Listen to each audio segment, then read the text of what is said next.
Hi students, welcome to our academy. எல்லாரும் எக்ஸாமுக்கு prepare ஆகிட்டு இருப்பீங்க. ஓகேங்களா? நல்லபடியாக எக்ஸாம் எழுதுங்க. All the best. அப்போ எக்ஸாம் போகிறதுக்கு முன்னாடி எல்லாருமே கடைசி நேரத்தில் தான் ஒரு விஷயம் படிப்போம். என்ன அப்படி படிக்கிறது? Current affairs. ஓகேங்களா? பாதி பேர் நம்ம படிக்காமே இருப்போம், பாதி பேர் ஏதோ கொஞ்சம் படிச்சு ரிவிஷன் பண்ணி இருப்பீங்க. ஓகேவா? ஒரு சில பேர் படிக்காமல் இருக்கிறவங்களுக்கு நான் சின்னதா ஒரு டிப்ஸ் வரும். என்ன அப்படி பார்த்தீங்கன்னா, கரண்ட் அஃபேர்ஸ் ஒரு கடல் மாதிரி. இதை மட்டும் படிச்சா வந்துடும். இப்போ ஹிஸ்டரி ஜியாகிரபியாவது நம்ம சொல்லிடலாம், இந்த டாபிக்ஸ் படிச்சா இந்த டாபிக்ஸ்ல இருந்து வந்துடும் சொல்லிடலாம். ஆனா கரண்ட் அஃபேர்ஸ் அது பெரிய கடல் மாதிரி. அதுல இருந்து ஒரு சின்ன முத்தெடுக்கிற மாதிரி தான் ஒரு கொஸ்டின் தான் வந்தது. அப்போ அந்த அளவுக்கு படிக்கிறது சாத்தியம் இல்லாது. அதனால நான் என்ன பண்றோம் அப்படி பாத்தீங்கன்னா, இந்த ஒரு குறிப்பிட்ட நாளுக்குள்ள கரண்ட் அஃபேர்ஸ்க்காக நம்ம என்ன பண்ணலாம் அப்படின்னா, இந்த ஒரு வருஷத்துல நடந்த மிக முக்கியமான நிகழ்வுகள்ல இதுக்கு முன்னாடி எக்ஸாம்ஸ்ல எப்படி கொஸ்டின் கேட்கிறாங்க, எந்த டாபிக்ல இருந்து கொஸ்டின் கேட்கிறாங்களோ அந்த டாபிக்லயும் நடந்த மிக முக்கியமான உங்க எக்ஸாமுக்கு நிறைய வளர தேவை, ரொம்ப முக்கியமானது, பேசிக்கானது. அதை மட்டும் நம்ம ஒரு சின்னதா ஒரு வீடியோ பண்றோம். அதை மட்டும் பார்த்து நோட்ஸ் எழுதி வச்சுக்கோங்க. கண்டிப்பா இதுல இருந்து கரண்ட் அஃபேர்ஸ் கேட்கக்கூடிய கேள்விகள் அதிகமா எதிர்பார்க்கலாம். ஓகே, கொஞ்சம் டீட்டெயிலா கவனிச்சுக்கோங்க. சொல்லக்கூடிய எக்ஸ்ட்ரா பாயிண்ட்டையும் நோட் பண்ணி வச்சுக்கோங்க. ஓகே, எங்கேயுமே ஸ்கிப் பண்ண வேணாம். ஓகே, ஃபர்ஸ்ட் பார்க்கலாமா? நான் முக்கியமான நியமனங்கள் சொல்றேன். என்ன ஃபார் எக்ஸாம்பிள் முக்கிய நியமனங்கள், புதுசா யாரெல்லாம் நியமிச்சாங்க, யாரெல்லாம் புதுசா நியமனம் பண்ணிருக்காங்க. அடுத்து விளையாட்டு டாபிக்ல இருந்து அடுத்து பாத்தீங்கன்னா தமிழ்நாட்டில் சம்பந்தமான இயற்கை நிகழ்வுகள், அப்புறம் பாத்துக்கிட்டீங்கன்னா ஏதாவது மிக முக்கியமான புத்தகங்கள் யாராவது எழுதியிருந்தாங்கன்னா அதோட ஆசிரியர்கள், இந்த மாதிரி முக்கியமான டாபிக் மட்டும் தான். 25 பேஜ் இருக்கும். நிதானமா வீடியோ பாருங்க. இந்த ஒரு மணி நேரமோ அரை மணி நேரமோ பார்ட் 2 கூட இந்த வீடியோ அப்லோட் ஆகும். அது ஒரு பார்ட் 2 அல்லது பார்ட் 3, 3 பார்ட்டா எய்ம் பண்ணிக்கலாம். முடிச்சா 2 பார்ட்டு நம்ம முடிச்சுக்கலாம். ஓகே, ஃபர்ஸ்ட் தலைப்பு என்ன பண்ணுறது? 2022 முக்கிய நியமனங்கள். ஓகே, நியமனம் ஃபர்ஸ்ட் என்னன்னா, ஏதாவது பெரிய பதவிக்கு அப்பாயிண்ட் பண்றது. ஓகேவா? பாருங்க, ஃபர்ஸ்ட் ரொம்ப முக்கியமானது, இந்தியாவுக்கு இந்த என்ன குடியரசுத் தலைவர் தேர்தல் நடந்தது. ஓகே, அப்ப அவர் எத்தனையாவது குடியரசுத் தலைவர் அப்படி பார்த்தீங்கன்னா 15வது குடியரசுத் தலைவர். இது ஒரு முக்கியமான பாயிண்ட். இதையும் கொஸ்டின் கேட்கணும். ஓகே, இப்ப 15வது குடியரசுத் தலைவர் யாரு அப்படி பார்த்தீங்கன்னா ஃபர்ஸ்ட் பேரை பார்த்தோம். ஓகே, திருமதி திரௌபதி முர்மு அவர்கள் தான் இந்தியாவுடைய 15வது குடியரசுத் தலைவராக நியமிச்சிருக்கிறாங்க. அதாவது எலெக்ட் ஆயிருக்கிறாங்க, தேர்ந்தெடுக்கிறாங்க. இவர் நம்ம வேற என்ன மாதிரி இவருக்கு சிறப்பம்சம் இருக்குதா அப்படி பார்த்துட்டீங்கன்னா, இவர் தான் நாட்டினுடைய முதல் பழங்குடியின தலைவர், குடியரசுத் தலைவர். பழங்குடியின அப்படின்னா எஸ்டில இருந்து, ஓகேவா?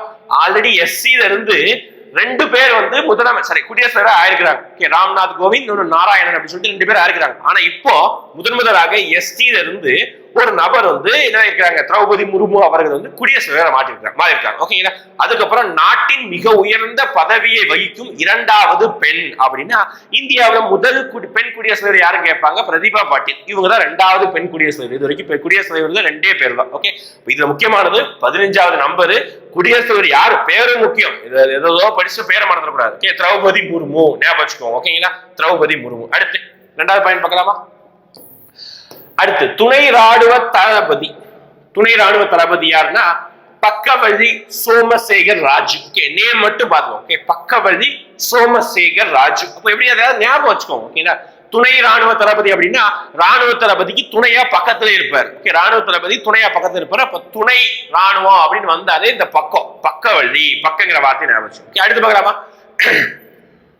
புலனாய்வு துறையின் இயக்குனர் அப்படி யாரு ஆரம்பிச்சிருக்காங்க அப்படின்னா தபன் குமார் தேஹியா. ஓகே, தபன் குமார் தேஹே புலனாய்வு துறையின் இயக்குனர். அடுத்து பாருங்க, அமெரிக்காவின் உச்ச நீதிமன்றத்தில் பணியாற்றும் முதல் கருப்பின பெண். ஓகே, இந்தியா கரண்ட் அஃபேர்ஸ்ல வேர்ல்டு கரண்ட் அஃபேர்ஸ் இருக்குது. ஓகே, அமெரிக்காவில கருப்பினத்தை சேர்ந்த ஒரு நபர் ஒரு பதவியில் வைக்கிறாங்கன்னா அது ஒரு ரேர் தான் நடந்திருக்குது. கருப்பினத்தை சேர்ந்த அந்த அமெரிக்காவில பிரசிடண்டா இருக்கிறாங்க, ஒபாமா மாதிரி. ஆனா இங்க உச்ச நீதிமன்றத்துல முதல் பெண்மணியா இருக்கிறாங்க அப்படின்னா கேத்தன்ஜி பிரவுன் ஜாக்சன். ஓகே, அடுத்து நெக்ஸ்ட் இந்தியாவின் பணக்கார பெண்மணி யார் அப்படி பார்த்தீங்கன்னா ரோஷினி நாடா மல்ஹோத்ரா. HCL கம்பெனி கேள்விப்பட்டிருப்பீங்க. அந்த கம்பெனியில ஓனருடைய பொண்ணு தான் இவங்க. ஓகே, ரோஹினி நாடா மல்ஹோத்ரா. ஓகே, நெக்ஸ்ட் பணக்கார பெண்மணி. அடுத்து 14வது துணை குடியரசு தலைவர். கவனிச்சுக்கோங்க, மேல பார்த்தது 15வது குடியரசுத் தலைவர். அடுத்து அன்னைக்கே பாத்தீங்கன்னா துணை குடியரசுத் தலைவருக்கு தேர்தல் நடந்தது அந்த மந்த்லயே. இப்போ 14வது துணை குடியரசுத் தலைவர் யாரு அப்படின்னு கேட்டாங்கன்னா ஜெகதீப் தங்கா. ஓகே, நல்லா ஞாபகம், ஜெகதீப் தங்கா. அப்போ குடியரசுத் தலைவர் திரௌபதி முர்மு, துணை குடியரசுத் தலைவர் யாரு இப்போதைக்கு அப்படின்னா ஜெகதீப் தங்கா. அடுத்து தலைமை தேர்தல் ஆணையர் அப்படின்னா எலெக்ஷன் கமிஷன் சொல்லுவாங்க. தலைமை தேர்தல் ஆணையர், எலெக்ஷன் கமிஷனுக்கு ஹெட் யாரு, தலைமை தேர்தல் ஆணையர் அப்படின்னா ராஜீவ் குமார். இவர் ஆல்ரெடி நிதி ஆயோக்ல இருந்தாரு. அவர் தூக்கி திருப்பி எங்க போட்டிருக்காங்க, எலெக்ஷன் கமிஷனுக்கு போட்டிருக்காங்க, ராஜீவ் குமார். அடுத்து பாருங்க, செலக்டரா கொடுத்துருக்கோம். அடுத்து பாருங்க, முக்கியமானது இதெல்லாம் நீதிபதி கேட்பாங்க. உச்ச நீதிமன்றத்துக்கு தலைமை நீதிபதி ஒருத்தருப்பார். அவரோட பேர் நிறைய எக்ஸாம்ல கேட்டிருக்காங்க. ஓகேங்களா? இது வந்து 2-3 தடவை மாறிட்டாங்க. 49வது இந்திய தலைமை நீதிபதி யாரு அப்படின்னு பாத்தீங்கன்னா யூ லலித் அப்படின்னு இருந்தாங்க. ஓகே, இவர் தான். அதான் உதய் உமேஷ் லலித் அதுதான் பேர். ஓகே, அப்புறம் அவர் சீக்கிரமே ரிட்டையர் ஆயிட்டாரு. 50வது தலைமை நீதிபதியாக யார் இருந்தா? இது எல்லாமே உச்ச நீதிமன்றம், சுப்ரீம் கோர்ட்டுக்கு. ஓகேவா? யார் அப்படின்னா டிஒய் சந்திரசூட். ஓகேவா? டிஒய் சந்திரசூட். அப்போ சுப்ரீம் கோர்ட்டு அதோடைய தலைமை நீதிபதி அப்படின்னு பேர் வந்தது இந்த டிஒய் இன்சியலை படிச்சுக்கோங்க. ஓகே, நம்ம பெருசா நேம படிக்கிறத விட சிம்பிளா நம்ம இன்சியலை படிச்சோம்னா கொஞ்சம் சுலபமா இருக்கும். ஓகேங்களா? அதுதான் இங்க சொல்றோம். ஓகே, டிஒய். அடுத்து பாருங்க, மத்திய நேரடி வரிகள் வாரியத்தின் புதிய தலைவர் யாரு அப்படின்னா நிதின் குப்தா.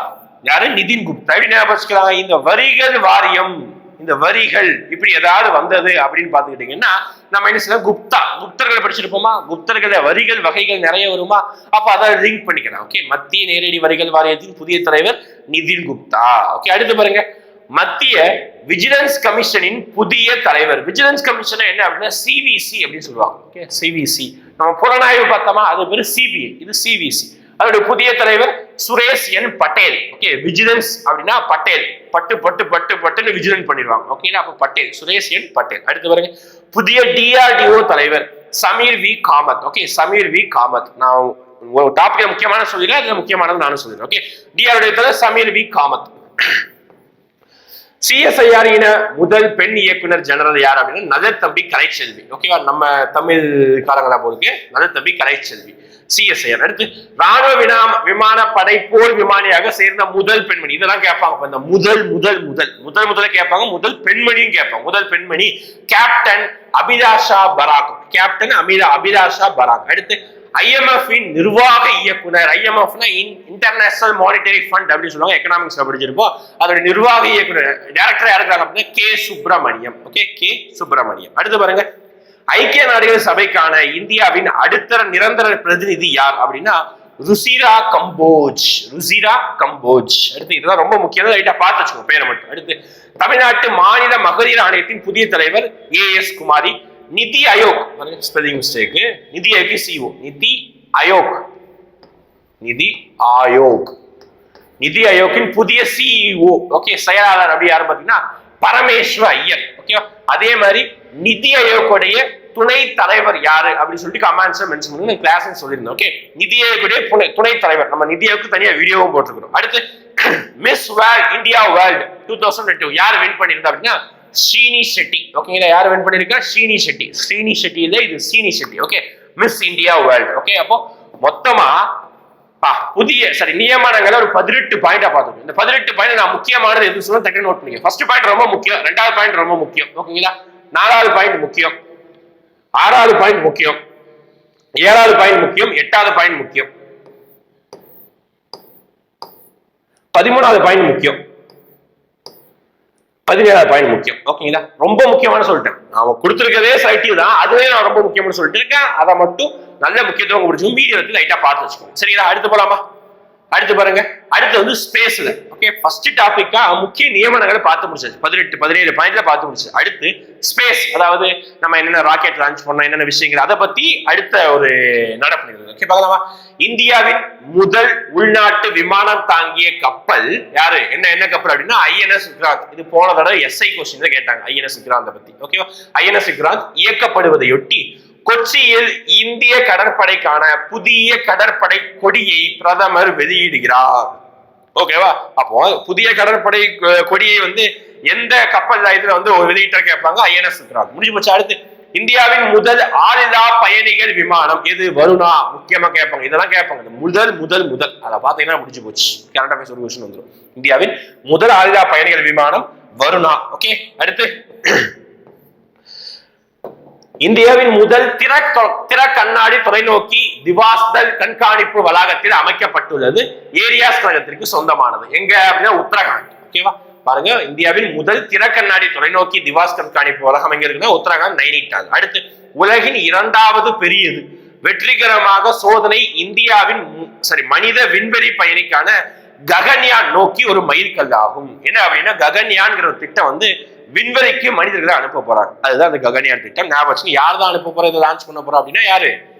ISRO அப்படின்னு சொல்றாங்க. ஓகே, நெக்ஸ்ட் அடுத்து ஒண்ணு இந்த இன்ஸ்பைரா சாட், அப்புறம் INS 2TD இந்த செயற்கைக்கோள் பாத்தீங்கன்னா 2022 ISRO முதல் ஏவுகணை. அதனால இது ரொம்ப முக்கியமானது. ஓகே, அடுத்து வரைக்கும் இந்த பாயிண்ட் ரொம்ப ரொம்ப முக்கியம்ப்பா. INS கரியா அப்படின்னு சொல்றாங்க. இந்தியாவின் முதல் உள்நாட்டிலேயே தயாரிக்கப்பட்ட ஏவுகணை கார்பெட்டுகள் INS குக்ரி.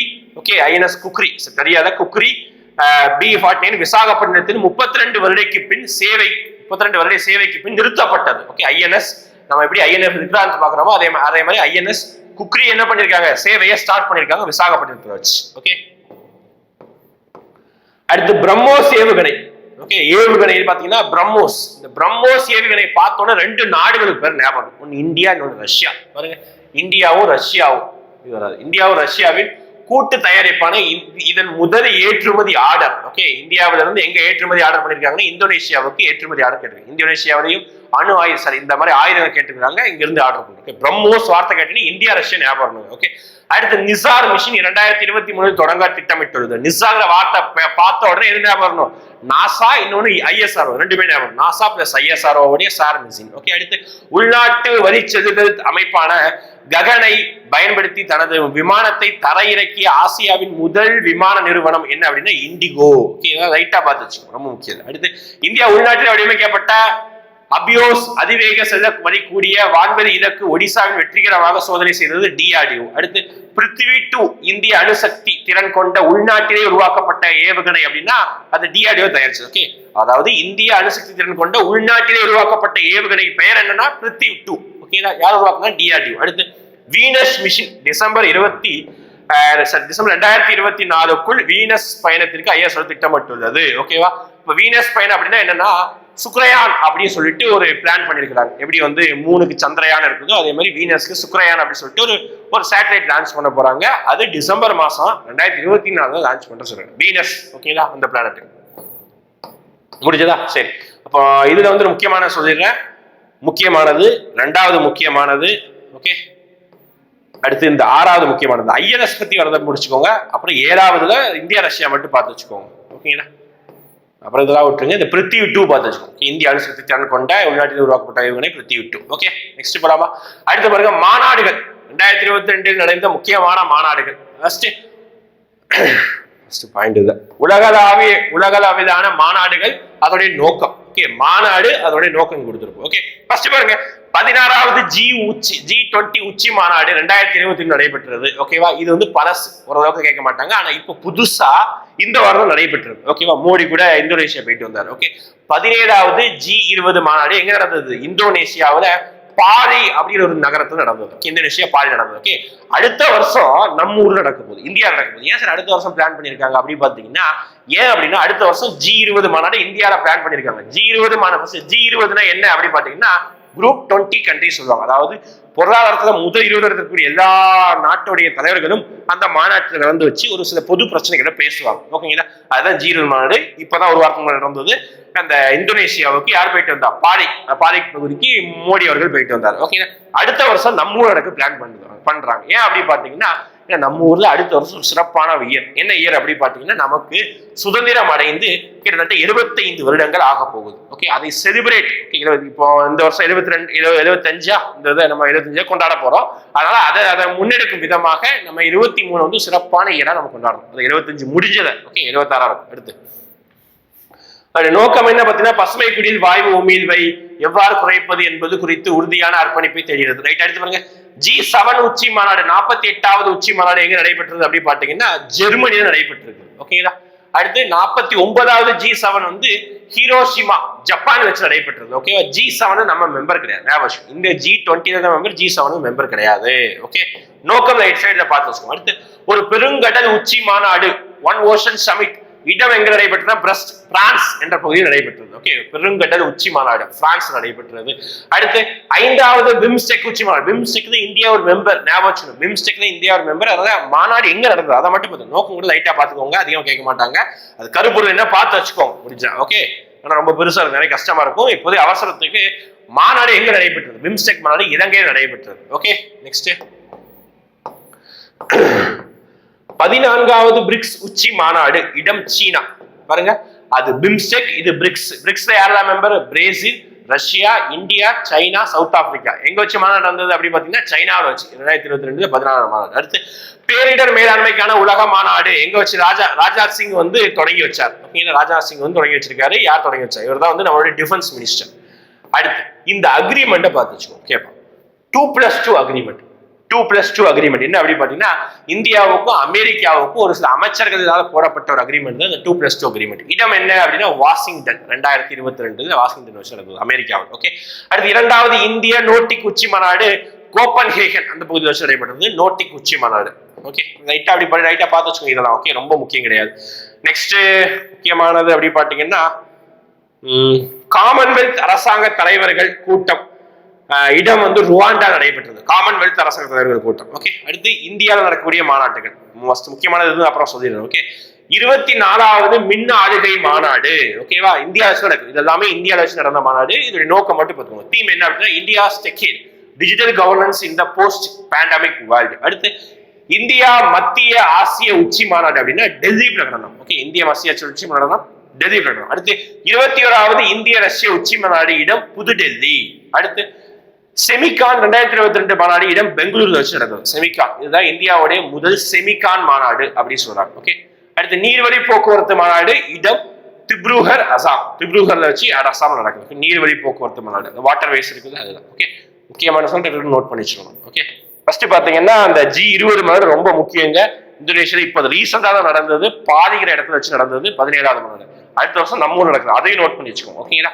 அடுத்து G7 மாநாடு 49 மாநாடு ஹிரோஷிமா ஜப்பான்ல வச்சு நடந்திருக்கு. பெருங்கடல் உச்சி மாநாடு பிரான்ஸ்ல வச்சு. பிம்ஸ்டெக் இலங்கை. அப்ப பிரிக்ஸ் வந்து சீனா. ஓகேவா? இதெல்லாம் பார்த்துச்சுங்க. இது யார் தொடங்கினா மட்டும் பார்த்து வச்சுக்கோங்க, ராஜ்நாத் சிங். ஓகே. 2+2 அக்ரிமெண்ட் பார்த்து வச்சுக்கோங்க. இதெல்லாம் மீதியெல்லாம் ரொம்ப முக்கியங்கிறது. ஓகே. நீர்வழி போக்குவரத்து மாநாடு திப்ருகா. அடுத்த டாபிக். அடுத்து விளையாட்டு நடப்பு. நமக்கு கரண்ட் அஃபேர்ஸ் விளையாட்டு சம்பந்தமான கரண்ட் அஃபேர்ஸ் அதிகமாக இருக்கும். பார்க்கலாமா? BWF உலக சாம்பியன்ஷிப் வெள்ளி பதக்கம் வென்ற முதல் இந்திய வீரர் அப்படின்னா ஷில்டர் கிடாமி ஸ்ரீகாந்த். ரொம்ப ரொம்ப முக்கியமானது. ஓகே, ஷில்டர் கிடாமி ஸ்ரீகாந்த். ஒன்றும் இல்லை, பேட்மிண்டன். ஓகே, இந்த கேம் வந்து பார்த்தீங்கன்னா பேட்மிண்டன் கேம்.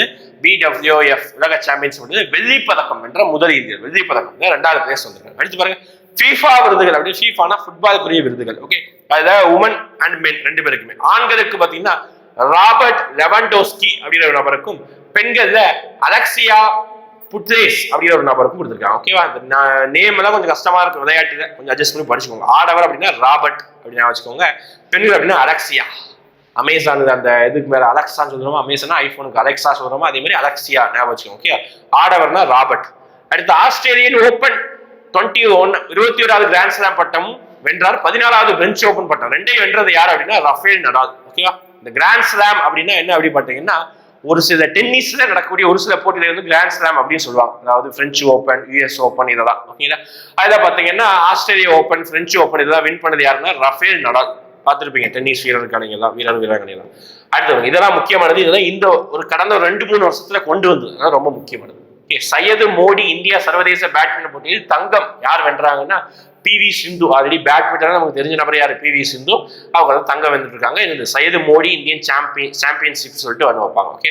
அடுத்து உலக இரட்டையர் ஸ்குவாஷ் சாம்பியன்ஷிப் போட்டியில் யாரெல்லாம் வென்றிருக்காங்க அப்படின்னா தீபிகா பல்லிக்கல், அடுத்து சௌரவ் கோசல், அப்புறம் வந்து ஜோஷினா சின்னப்பா உடன் இணைந்து. ஓகேவா? இவங்க எல்லாரும் சேர்ந்து வந்து இந்த இது வின் பண்ணிருக்காங்க. அடுத்து கோடை மற்றும் குளிர்கால ஒலிம்பிக் போட்டிகளை நடத்தும் முதல் மாநாடு. அதாவது 2 ஒலிம்பிக் போட்டியும் நடத்தக்கூடிய ஒரே நாடு அப்படின்னா சீனா. ஓகேங்களா? கோடை அதாவது சம்மர் ஒலிம்பிக், இன்னொரு வின்டர் ஒலிம்பிக் 2 நடக்கும். 2 எங்க வச்சு நடக்க போனா சீனா வச்சு நடக்க போகுதுப்பா.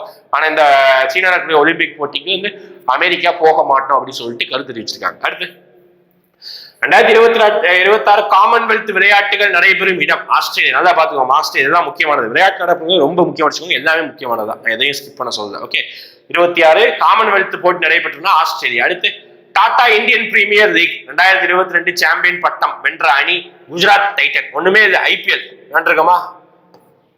ஓகே, ஐபிஎல் போட்டியில யார் வின் பண்ண அவ்வளவுதான். இந்தியன் பிரீமியர் லீக்ல IPL 2022 சாம்பியன்ஷிப் யாரு அப்படின்னா குஜராத் டைட்டன்ஸ், குஜராத் அணி. ஓகே. அடுத்து 44வது செஸ் ஒலிம்பியாட் நடத்திய கூட்டமைப்பு ரொம்ப முக்கியமானது. ஓகேவா? நம்ம ஊர்ல சென்னையில வச்சு ஒரு மிகப்பெரிய திருவிழா மாதிரி நடத்தினாங்க. ஓகே, நம்மளோட அரசு 44வது செஸ் ஒலிம்பியாட். ஆக்சுவலா வந்து இந்த செஸ் ஒலிம்பியாட் வந்து உக்ரைன் நடக்க வேண்டியது. அங்க போர் நடந்ததுனால அப்படியே அதை ஷிஃப்ட் பண்ணி சென்னையை சூஸ் பண்ணியிருந்தாங்க. சென்னையில மகாபலிபுரத்தில் நடைபெற்றது. எல்லாருமே கண்டிப்பா கேள்விப்பட்டிருப்போம், நியூஸ்ல கேள்விப்பட்டிருப்போம். அது முக்கியமான பார்த்தீங்கன்னா ஒரு குதிரை சின்னம். ஓகே, வணக்கம் சொல்ற மாதிரி ஒரு குதிரைக்கு நம்மளுடைய அட்டாரி, அதாவது நம்மளுடைய வேசி சட்டை அணிந்த ஒரு குதிரை சின்னம் மாதிரி அந்த லோகோ வச்சிருந்தாங்க. மோடி தான் வந்து ஸ்டார்ட் பண்ணி வச்சிருந்தார். ஓகே, பார்க்கலாமா? பாருங்க, இதுதான் ஃபெடரேஷன் ஆஃப் இன்டர்நேஷனல் டிஸ் எக்ஸ் அப்படின்னு சொல்லுவாங்க. செஸ் ஒலிம்பியாட் சொல்றாங்க. இங்க நடைபெற்ற இடம் பார்த்தீங்கன்னா சென்னை. ஓகே, மகாபலிபுரத்துல ஜூலை 28 டு ஆகஸ்ட் 10 இருந்தது. இது அதிகாரப்பூர்வ சின்னம் அப்படின்னு பாத்தீங்கன்னா தம்பி. ஓகே, தம்பினா நான் சொன்னோம்ல அந்த குதிரை, அந்த செஸ்ல வந்து குதிரை ஒரு இது இருக்கும்ல, அந்த குதிரைக்கு வந்து வேட்டி சட்டை போட்டு வணக்கம் சொல்ற மாதிரி இருக்கும். ஓகே, நீங்க கூகுள்ல போய் பண்ணலாம். ஓகே, செஸ் ஒலிம்பியாட் தம்பி அப்படின்னு சொல்லி போடுங்க, இது வரும். ஓகே, அடுத்த சட்டையில் காணப்படும் வார்த்தை அப்படின்னா ஜஸ்ட் பிலீவ் அப்படின்னு சொல்லுவாங்க. ஓகே, சின்னம் ஹேக்கன் பீடகத்தை வெளியிட்டவர் மு.க. ஸ்டாலின். அது 73 இந்திய கிராண்ட் மாஸ்டர்கள்ல 23 பேர் தமிழர்கள். பெருமைக்குரிய விஷயம். ஓகேங்களா? அதே மாதிரி செஸ் விளையாட்டுல இந்த பிரகனானந்தாவை ஞாபகம் வச்சுக்கோங்க. ஓகே, அவர் தான் பாருங்க. ரைகா ஓபன் செஸ் போட்டியில் சாம்பியன் பட்டம் வென்றவர். ஐஸ்லாந்து நடந்த போட்டியில சாம்பியன்ஷிப் பட்டம் வென்றது ஆர் பிரகனானந்தா. அடுத்து பாருங்க, சுவிஸ் ஓபன் போட்டியில் யார் வெற்றி பெற்றா அப்படின்னு பாத்தீங்கன்னா சுவிஸ் ஓபன் பேட்மிண்டன்ல பி.வி. சிந்து. ஓகேங்களா? அதே மாதிரி சையது மோடி, அதுலயும் பி.வி. சிந்து. பாத்துக்கோங்க. அடுத்து 2022 இந்தோனேஷியா ஓபன் பேட்மிண்டன் நடைபெற்ற இடம் இந்தோனேஷியா ஜகர்தாவில் யாரை வின் பண்ணாதுதான். ஆண்கள் ஒற்றையர் பிரிவில் பார்த்தீங்கன்னா டென்மார்க்கின் விக்டர், பெண்கள் ஒற்றையர் பிரிவில் சீன தைபேயின் தை சுபிங். ஓகேவா? இந்த பேர்லாம் ஞாபகம். ஓகேவா? தைபேயின் தை சுபிங். ஓகே, டென்மார்க்கின் விக்டர். அடுத்து பார்க்கலாமா? அடுத்து IWF யூத் உலக சாம்பியன்ஷிப் தங்கம் வென்ற இந்தியாவின் முதல் பளுதூக்கும் வீரர் யாருன்னா குரு நாயுடு சனாபதி. குரு நாயுடு சனாபதி. அடுத்து 36வது தேசிய விளையாட்டு போட்டிகள் இடம் வந்து டோக்லைன் சின்னம் குஜராத்தில் நடைபெற்றது. சர்தார் பட்டேல் ஒற்றுமை சிலை, அதுதான். ஓகே, ஆசிய சிங்கம்.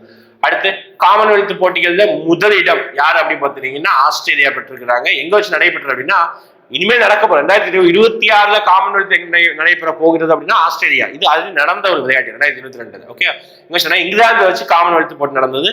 முதலிடம் யாருன்னா ஆஸ்திரேலியா, 178 பதக்கம். ஃபர்ஸ்ட் காமன்வெல்த் விளையாட்டு போட்டி அப்படின்னா பிரிட்டன் எந்தெந்த கண்ட்ரியெல்லாம் ரூல் பண்ணாங்களோ அதுதான் காமன்வெல்த் கண்ட்ரி அப்படின்னு சொல்லுவாங்க. காமன்வெல்த் நாடுகள் அப்படின்னு சொல்லுவாங்க. அவங்களுக்கு தான் குடிக்கக்கூடிய ஒரு போட்டி தான் இந்த காமன்வெல்த் போட்டி. ஓகேவா? அது 4வது இடம் இந்தியா. 61 பதக்கத்தை வென்றிருந்தாங்க. அது 22 தங்கம், 16 வெள்ளி, 23 வெண்கலம். ஓகே, நம்ம இந்தியா எத்தனை அதை மட்டும் பார்த்தீங்கன்னா 4வது இடம். அடுத்து ஆசிய கோப்பை ஹாக்கி போட்டி பார்த்தீங்கன்னா இந்தியா வந்து வெண்கலம் அணிந்தது. இந்த ஹாக்கி பார்த்துக்கோங்க, ஏன்னா ஹாக்கி தான் நம்மளுடைய நேஷனல் கேம். அதாவது ஹாக்கி சம்பந்தமான கேம் பார்த்துச்சுங்க. இந்தியாவோட வெண்கலம். அடுத்த மகாராஷ்டிராவின் இது ரொம்ப முக்கியமானதுப்பா. மகாராஷ்டிராவின் அதிகாரப்பூர்வ விளையாட்டாக ஒரு விளையாட்டை அறிவிச்சிருக்கிறாங்க. என்ன அப்படின்னா தாஹி ஹிண்டி அப்படின்னு சொல்றாங்க. என்ன தாஹி ஹிண்டி அப்படின்னா நம்ம ஊர்ல அந்த விளையாட்டு விளையாண்டுருக்கோம் தமிழர்கள் எல்லாருமே. ஓகே, ஒண்ணு இல்ல, அப்படி கூட்டமாக 10 பேர் இருப்பாங்க. அதுக்கு மேல ஒரு தோல் மேல காலை வச்சு அது மேல ஏறி இருப்பாங்க. அதுக்கு மேல ஒரு ஏறி இருப்பாங்க. நம்ம ஊர்ல வந்து அதை உரியடிக்கிறதுக்காக யூஸ் பண்ணுவோம். இங்க வந்து அதை ஏறி நிக்கணும். ஓகேங்களா? இதுதான் ஆக்சுவலா வந்து அந்த கேமோட பேரு. நீங்க ஜஸ்ட் கூகுள்ல தாஹி ஹிண்டி மகாராஷ்டிரா அப்படின்னு போட்டு அந்த இமேஜ் வரும். நம்ம ஊர்ல வட்டமா கை மனித செங்கரி போட்டு ஒருத்தர் மேல மேல மேல மேல ஏறுவோம்ல, அதுதான் மனித கோபுரம் கூட சொல்லுவாங்க தாஹி ஹிண்டி. அதுதான் மகாராஷ்டிராவுடைய அதிகாரப்பூர்வ விளையாட்டை அறிவிச்சிருக்காங்க. ஓகேங்களா? விளையாட்டு செய்திகள் முடிந்தது. அது எல்லாமே முக்கியமானது. அடுத்து போலாமா? ஓகே, நெக்ஸ்ட் பாத்தீங்கன்னா 2022 வந்து முக்கிய குறியீடுகள், அதாவது இண்டெக்ஸஸ். அதாவது இந்தியாவில் நடக்கக்கூடிய ஒரு சில முக்கியமான நிகழ்வுகளை தரவரிசைப்படுத்துவாங்க, ரேங்க் லிஸ்ட் பண்ணுவாங்க. அதுக்கு பேர் தான் இண்டெக்ஸ் அப்படின்னு சொல்லுவாங்க. இந்த ஸ்டேட் ஃபர்ஸ்ட் இடம், இந்த சிட்டி வந்து ஃபர்ஸ்ட் அப்படின்னு சொல்லிட்டு ரேங்க் லிஸ்ட் கொடுப்பாங்க. ஓகே, பார்க்கலாமா? நித்தி ஆயோக் வெளியிடக்கூடிய ஒரு இண்டெக்ஸ் தான் என்ன அப்படி பார்த்தீங்கன்னா நிலையான வளர்ச்சி இலக்கு, அதாவது சஸ்டைனபிள் டெவலப்மெண்ட் கோல் இண்டெக்ஸ் அப்படின்னு சொல்லுவாங்க. ஓகே, நிலையான வளர்ச்சி இலக்கு குறியீடு. அதான் ஃபர்ஸ்ட். இது எதுக்காக அப்படி பார்த்தீங்கன்னா சிட்டி வைஸ் வெளியிட்டாங்க. ஒவ்வொரு நகரத்திற்கும் வெளியிட்டாங்க. எந்த நகரம் வந்து சிறந்தா செயல்படுது, பாவர்ட்டி எது கம்மி பண்ணிருக்குது, வறுமை அதாவது பசி எது கம்மி பண்ணிருக்கு, சுத்தமான குடிநீர் எந்த நகரத்துல கிடைக்குது, இந்த மாதிரி ஒரு 17 கோல் இருக்கும். இந்த கோலை வச்சு இதை கணக்கிடுவாங்க. ஓகே, இப்போ ஃபர்ஸ்ட் சிட்டி யாரு அப்படி பாத்தீங்கன்னா சிம்லா கிடைச்சிருக்குது. 2வது நம்ம ஊர் சிட்டி, ஓகே, கோயம்புத்தூர் கிடைச்சிருக்குது.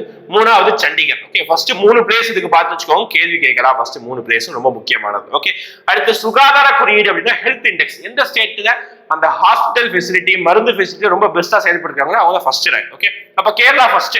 நம்ம எப்பவுமே இந்த ஹெல்த்ல 1, 2, 3 இந்த 3 இடத்துக்குள்ள கண்டிப்பா வந்துடும். ஓகே, நம்ம ஊருடைய கவர்மெண்ட் ஹாஸ்பிட்டல் கவர்மெண்ட் ஃபெசிலிட்டி மற்ற மாநிலம் கம்பேர் பண்றதை விட நம்ம வந்து நல்லா இருக்கு. நான் பெஸ்ட்னு சொல்ல மாட்டேன். ஓகேங்களா? முந்தானத்து கூட ஏதோ ஒரு பெண் குழந்தை வந்து கால்பந்து வீராங்கனை வந்து தப்பா என்ன நடந்திருக்கு. ஓகே, அதெல்லாம் நடக்கலாம். ஓகேவா? ஆனா மற்ற மாநிலம் கம்பேர் பண்றதை விட நம்ம ஊர்ல இந்த ஹாஸ்பிட்டல் ஃபெசிலிட்டி ரொம்ப நல்லாவே இருக்கு. ஓகே, அதனால நம்ம 2வது பிளேஸ். ஓகே, ஃபர்ஸ்ட் கேரளா, மூன்றாவது தெலுங்கானா. ஓகே, சுகாதார குறியீடு இதுவும் நித்தி ஆயோக் தான் வெளியிடுறாங்க. ஓகே, அடுத்து பாருங்க குட் கவர்னன்ஸ் இண்டெக்ஸ். இது ஒரு காலத்துல தமிழ்நாடு ஃபர்ஸ்ட் பிளேஸ்ல இருந்தது எடப்பாடி ஆட்சியில. ஓகேவா, good governance index 2021 good governance index இது எதுக்காக வெளியிடுறாங்க அப்படின்னா, வாஜ்பாயோடைய பிறந்த நாளை நம்ம என்னவா கொண்டாடுறோம், முன்னாள் பிரதமர் வாஜ்பாயோட பிறந்த நாளை நம்ம குட் கவர்னன்ஸ் டே அப்படின்னு சொல்லி கொண்டாடுவோம். அதாவது நல்லாட்சி தினமும் கொண்டாடுவோம். ஓகேங்களா, இப்ப நல்லாட்சிக்கான குறியீடை வந்து வெளியிடுறாங்க. இந்த குரூப் ஏ, குரூப் பி அப்படின்னு சொல்லிட்டு 4 கேட்டகரியா பிரிச்சு வச்சிருப்பாங்க. குரூப் ஏ, பி, அப்புறம் யூனியன் பிரதேசம், வடகிழக்கு மாநிலம். குரூப் ஏனா பெரிய பெரிய மாநிலங்கள்ல, ஓகே, முக்கியமான மாநிலங்கள்ல குஜராத் வந்து ஃபர்ஸ்ட் பிளேஸ். குரூப் பி மாநிலங்கள்ல மத்திய பிரதேசம் ஃபர்ஸ்ட் பிளேஸ். ஓகே, யூனியன் பிரதேசம், அதுக்கப்புறம் வடகிழக்கு மாகாணங்கள்ல ஹிமாச்சல் பிரதேஷ். ஓகே, அடுத்து பார்க்கலாமா. அடுத்து உலக மகிழ்ச்சி அறிக்கை, அதாவது உலக மகிழ்ச்சி குறியீடுன்னு சொல்லி கொடுப்பாங்க. இது உங்க ஸ்கூல் புக்லயே கொடுத்திருப்பாங்க. கிராஸ் நேஷனல் ஹாப்பினஸ் இண்டெக்ஸ் சொல்லிட்டு 9th புக்லயே கொடுத்திருப்பாங்க, 11th புக்லயும் கொடுத்திருப்பாங்க. அதாவது மகிழ்ச்சிக்கான ஒரு குறியீடு. ஓகே, அந்த பூட்டான் நாட்டுடைய இளவரசர் ஒருத்தர் வந்து அரசரை வந்து ரிலீஸ் பண்ணிருப்பாரு, இந்த குறியீடு அறிக்கை கொடுத்திருப்பாரு. ஓகே, அப்போ இதுல இந்தியாவுடைய தரவரிசை 136. இந்தியா மொத்தமா பார்க்கும்போது நிறைய இடத்துல பின்தங்கி தான் இருப்பாங்க, தரவரிசையில வந்து பின்தங்கி தான் இருப்பாங்க. 130வது இடம். ஓகே, முதலிடம் யார் அப்படின்னா பின்லாந்து. இருக்கிற நாட்டு மக்கள் தான் மகிழ்ச்சியா சந்தோஷமா வாழ்றாங்க. அடுத்து பாருங்க, உலகளாவிய வாழ்வாதார குறியீடு உலகின் மிகவும் வாழக்கூடிய நகரம் அப்படின்னா, நல்ல வாழக்கூடிய நகரம் அப்படின்னா வியன்னா. ஓகே, சென்னையோட இடம் பார்த்தீங்கன்னா 142வது இடம். பாருங்க, உலகளாவிய வாழ்வாதார குறியீடு அப்படின்னா முதல்ல இந்த சிட்டில பெஸ்டா வாழலாம், அடுத்து இந்த சிட்டில பெஸ்டா வாழலாம். அதுல சென்னையோட இடம் பாருங்க 142வது இடம். எந்த அளவுக்கு இருக்கு பாருங்க. ஓகே, அடுத்து இந்திய கண்டுபிடிப்பு குறியீடு ஃபர்ஸ்ட் யார் பட்டினா முதலிடம் கர்நாடகா, நம்ம 5வது இடத்துல இருக்கோம். ஓகே, கண்டுபிடிப்பு குறியீடுனா புதுசா எந்த ஸ்டேட் நல்லா கண்டுபிடிக்கிறாங்க. ஓகே, இது ரொம்ப முக்கியம் இல்ல, இந்த இண்டெக்ஸ் நம்ம ஃபர்ஸ்ட் இடம், அதனால முக்கியம். FSSAI உணவு பாதுகாப்பு குறியீடு. ஓகே, இதுல ஃபர்ஸ்ட் பிளேஸ் யார் அப்படின்னா தமிழ்நாடு, அவங்க முதல் பிளேஸ் FSSAI. ஓகே, முதலிடம் வந்து தமிழ்நாடு. அடுத்து உலக பத்திரிகை சுதந்திர குறியீடு அப்படின்னா உலக நாடுகள்ல பத்திரிகை, ஓகேவா, ஃப்ரீடம், அதாவது எந்த நாடுகள்ல பத்திரிகைகள் சுதந்திரமா செயல்படுறாங்க அப்படின்னு சொல்லிட்டு ஒரு இண்டெக்ஸ் வெளியிடுறாங்க. அது இந்தியா 150வது இடம். பாருங்க, இப்ப நம்ம ஊர்ல எப்படி பத்திரிகை சுதந்திரம் எந்த அளவுக்கு இருக்குது பாருங்க. முதலிடம் நார்வே. அடுத்து பாருங்க, சுற்றுலா வளர்ச்சி குறியீடுல இந்தியாவுடைய பிளேஸ் வந்து 54வது இடம், முதலிடம் ஜப்பான். அடுத்து பாலின இடைவெளி குறியீடு அப்படின்னா ஆண் பெண் சமத்துவம் இல்லாம இருப்பாங்க, அதுதான் இந்த இடைவெளி குறியீடு. ஓகே, அதுல ஃபர்ஸ்ட் பிளேஸ்னா ஐலாந்து. இவங்க தான் வந்து ரொம்ப பெஸ்டா பெர்ஃபார்ம் பண்ணாங்க. 2 பேரும் ஆண்கள் பெண்களும் ரொம்ப ஈக்குவலா இருக்கிறாங்க. அதனாலதான் பாலின இடைவெளி அறிக்கையில ஃபர்ஸ்ட் பிளேஸ் ஐஸ்லாந்து, நம்ம எப்போதும் பின்தங்கி 135 இடம். ஓகே, அடுத்து இது முக்கியமான, இதுலயும் நம்ம 4வது இடத்துல இருக்கிறோம். ஓகே, பார்த்து வச்சுக்கோங்க. அதாவது ஏற்றுமதி, 2வது ஏற்றுமதி தயார் நிலை குறியீடு, நித்தி ஆயோக்குடைய எக்ஸ்போர்ட் ப்ரிப்பேர்னஸ் இண்டெக்ஸ் அப்படின்னு சொல்லுவாங்க. ஓகேங்களா, அதுல குஜராத் தான் எக்ஸ்போர்ட் அதிகமா பண்ணுது, அதான் ஃபர்ஸ்ட் பிளேஸ். 2வது மகாராஷ்டிரா, 3வது கர்நாடகா, 4வது தமிழ்நாடு. அப்படியே மேப் படி பாத்தீங்கன்னா, இந்தியா மேப் படி பாத்தீங்கன்னா கீழே இறங்கிட்டே வருது பாருங்க. குஜராத், மகாராஷ்டிரா, கர்நாடகா, தமிழ்நாடு. இங்க ஓகே, அப்போ 4 ஸ்டேட் பார்த்து வச்சுக்கோங்க. 4வது இடம் நம்ம இந்தியா. அடுத்து ரீசெண்டா கொடுக்கப்பட்ட புவிசார் குறியீடுகள், நரசிங்கப்பேட்டை, நாகேஸ்வரம், கும்பகோணம், வெற்றிலை, தோவாலை, மாணிக்கவாலை, இது எல்லாத்துக்குமே புவிசார் குறியீடு கொடுத்துருக்காங்க. கமா போட்டிருக்கணும். ஓகே, நரசிங்கப்பேட்டை, நாதேஸ்வரம் சொல்லுவோம்ல, பிபி ஊதுவோம்ல, அந்த நாதேஸ்வரத்துக்கு புவிசார் குறியீடு. புவிசார் குறியீடு GI டேக் சொல்லுவாங்க. அதாவது ஒவ்வொரு ஊர்ல கிடைக்கக்கூடிய மிக முக்கியமான யூனிக்கான பொருளுக்கு தான் இந்த GI டேக் கொடுப்பாங்க. ஃபார் எக்ஸாம்பிள் தமிழ்நாட்டில் ஈரோடு மஞ்சள், தஞ்சாவூர் தலையாட்டி பொம்மை, இந்த மாதிரி ஒரு சில முக்கியமான பொருட்களுக்கு, ஓகே, பத்தமட பாய், இதுக்கெல்லாம் கொடுத்துருக்காங்க. ஓகே, அதுல நரசிங்கப்பேட்டை நாகேஸ்வரத்துக்கும் கும்பகோண வெத்தலை, நிறைய பாட்டு கூட கேள்விப்பட்டிருக்கு, கும்பகோண வெத்தலை அப்படின்னு சொல்லுவாங்கல்ல, அப்ப அந்த கும்பகோண வெத்தலைக்கும், அதுக்கப்புறம் தோவாலை, மாணிக்க மாலை அப்படின்னு நாகர்கோவில தோவாலை ஒரு பஜார் இருக்குது, அந்த ஒரு செய்யக்கூடிய மாணிக்க மாலை, இது எல்லாமே தமிழ்நாட்டில் இருந்து ரீசெண்டா கிடைக்கப்பட்ட GI டேக் குறியீடு பொருட்கள். அடுத்து வரும் அதே தமிழ்நாட்டில இருந்து புளியங்குடி அமில எலுமிச்சை பழம், ஓகேங்களா, தூயமல்லி அரிசி, சம்பா வத்தல் வருது விருதுநகர், இது எல்லாமே தமிழ்நாட்டில இருந்து மேலும் சில பொருட்கள். அடுத்து அல்லிபாக்கு வெள்ளை வெங்காயம் மகாராஷ்டிரா இருக்கக்கூடிய ஒரு பொருள். ஓகே, அதே மாதிரி பாத்தீங்கன்னா வெஸ்ட் பெங்காலுடைய ரசகுல்லா, அதுக்கும் பாத்தீங்கன்னா GI டேக் கொடுத்துருப்பாங்க. ஓகேங்களா, இதுதான் நம்ம முதல் பார்ட்டா நம்ம பார்க்கக்கூடிய ஒரு வீடியோ கரண்ட் அஃபேர்ஸ்க்காக. பயனுள்ளதா இருக்குன்னு நினைக்கிறேன். அடுத்த பார்ட்ல நம்ம கரண்ட் அஃபேர்ஸ்க்காக அடுத்த பார்ட் பார்த்துக்கலாம். அடுத்த பார்ட்ல முடிஞ்சு நான் PDF நான் ப்ரொவைட் பண்றேன். ஓகேங்களா, நெக்ஸ்ட் பார்ட் நான் கண்டிப்பா பார்க்கணும். இந்த பார்ட் மட்டும் போதாது, ஞாபகம், இது பார்ட் 1 தான். ஓகே, இதை மட்டும் படிச்சா மட்டும் எல்லாமே வந்துடும் நினைச்சிடக்கூடாது. 2வது பார்ட்டையும் கண்டிப்பா நீங்க ஃபாலோ பண்ணணும். ஓகே, ஃபாலோ பண்றதுக்கு நம்மளோட சேனலை சப்ஸ்கிரைப் பண்ணி வச்சுக்கோங்க. தேங்க்யூ.